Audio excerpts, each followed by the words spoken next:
சுட சுட cheese Maggi எப்படி பண்ணதுன்னு வாங்க பார்க்கலாம்.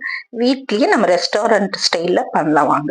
ஃபர்ஸ்ட் நம்ம எண்ணெய் ஊத்திக்கணும். ஸ்டவ்வை சிம்ல வச்சுட்டு சீஸ் அதுல போடணும். சீஸ் போட்ட பிறகு சில்லி பவுடர், கெச்சப் போட்டுட்டு மயோனைஸ் போடணும். 1 ஸ்பூன் மயோனைஸ் போட்டிருக்கேன். இதெல்லாம் போட்டு கரம் மசாலா, நம்ம மேகியோட மசாலா அதையே அதுல போட்டுட்டு சால்ட் கொஞ்சம் போட்டுட்டு நல்லா கலரி விட்டுடணும். கலர்ன பிறகு 4 மேகிக்கு 6 கிளாஸ் தண்ணி ஊத்திருக்கேன்.